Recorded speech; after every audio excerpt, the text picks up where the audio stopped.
Now to discuss more about the INC Peace Rally and the impeachment complaints against Vice President Sara Duterte, we have with us via Zoom Professor Dennis Coronacion, Chair of the Department of Political Science at the University of Santo Tomas. Prof, Hi, thank you Prof. very much for joining us. Again. Hi, good morning. It's a pleasure joining you here. Yeah, Prof, ang daming pangyayari. Kakastart lang ng New Year. Let's start off with this so-called peace rally ng INC. Ano yung thoughts niyo po dito? Well, obviously it's political in nature, no, despite the fact that they are saying na it is non-partisan and it's just meant to support the position of the president that he's not supporting the impeachment move against the vice president. So kung sasabihin na yung i-claim nila na wala to kinalaman sa politika, that's definitely not true, no. It's kahit sa mo tingnan kahit sa anggulo ito may politika. Halimbawa yung katanungan na yung mga senators who attended there in that rally, who kapag matutuloy yung impeachment trial, they would sit as judges impeachment trial.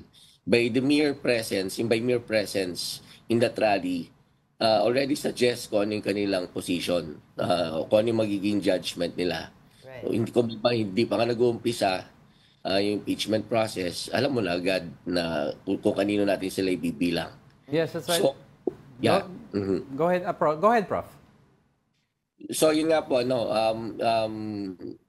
one more thing is that this is not the first time that this happened, I think back in 2012, incidentally tungkol rin sa impeachment trial. Kaya nga lang, at that time, it was the impeachment trial of Justice Corona. Yes, that's right. Pero Prof, ang question ko kasi is, anong impact nitong rally sa mga senators who are still mum about their position in case po umabot ito sa Senate? Do you think 1.5 million is enough to sway their votes, or they're still banking on other votes from different sectors?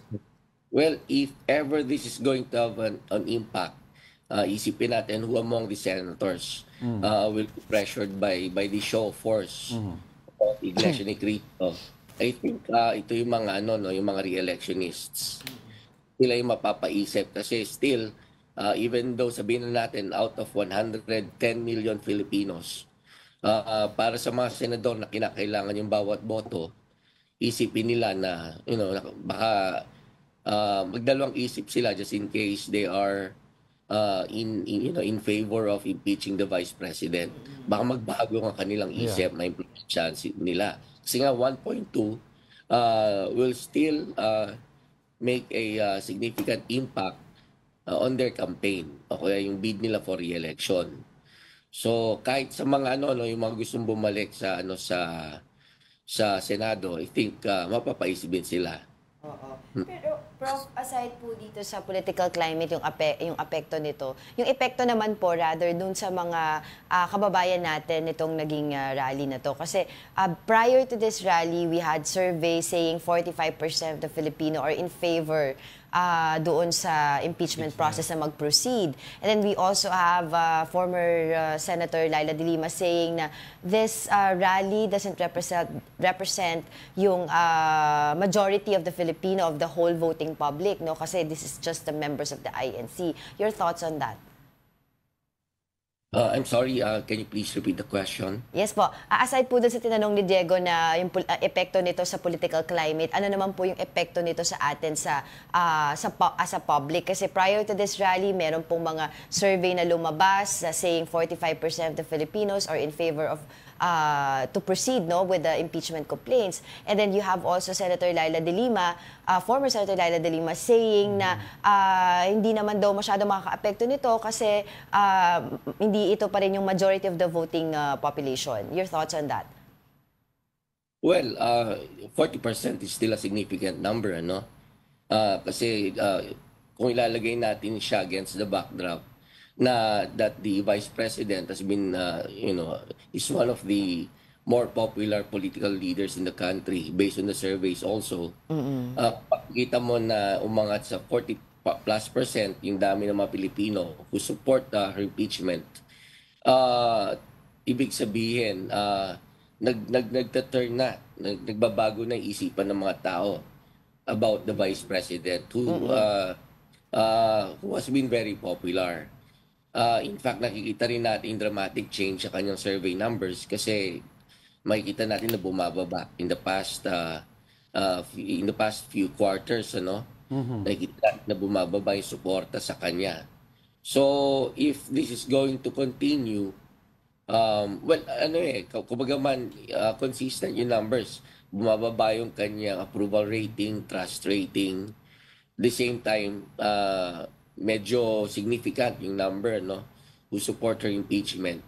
So, instant lamang. Ibig sabihin, yung public opinion is slowly becoming critical towards the Vice President. Pero Prof, yung pagbaba ng numbers ni VP Sara, will this impact also yung mga senators who are running, are whether bago or re-electionist, those who support VP Sara? Of course, if yung popularity can have an impact on the President's ability to appoint, it also has an impact on the Vice President's ability to, to endorse, during elections. So kung halimbawa patuloy na bababa yung survey ratings niya as well as yung support tataas doon sa kanyang impeachment, then most likely yung mga allies niya will not seek her endorsement. But having said that, Prof, ano po ba sa tingin niyo yung, kasi until now, since it was filed yung unang impeachment complaint, parang sabi nga ni Representative Franz Castro, nag-months rin na wala pa rin nangyayari. Although, of course, nagkaroon din ng holiday break. Pero what are the factors na nakaka-apekto po ng pag-usad ng impeachment complaint from the House of Congress? Meron kasing tingin ko yung dynamics between the executive and the legislative departments. Remember that before the break, merong kautusan yung Pangulo sa kanyang mga kalyado sa House of Representatives to get involved in the impeachment against the Vice President. So I think that's one factor. So up to this point, they're still obeying the President's instructions. They're still following the President's instructions. And then second, of course, nandiyan din yung nag-umpisa na sila maging busy kasi election period na. Yeah, and I think because of that, aside from the fact na may kanya-kanya silang interest na manalo sa parating na election, I think most of them are re-electionist. Bukod doon, yung sa kalendaryo ng House of Representatives, there's not going to be enough time to push through with the impeachment process. So yun ang mga factors na kino-consider ng members ng House. Oo. Pero do you think po, sir, kasi after nitong Prof, after nitong naging rally kahapon, yung mga usap-usapan na kung tatakbo pa si Pangulo, si Vice President Sara Duterte sa next election, medyo nagkakaroon ng liwanag doon at she's very interested, isa sa mga naging interview niya. Do you think ito yung peace rally has motivated her? And do you think this peace rally also somehow will affect yung magiging survey niya ulit, mga ratings? Well, ang tingin ko kasi the primary objective of the peace rally, yesterday's peace rally, was to influence the impeachment process. Pero sabi nyo nga, parang na-inspire si Vice President na tumuloy sa pagtakbo sa 2028. Although long way to go, matagal pa yan. Marami pang mangyayari.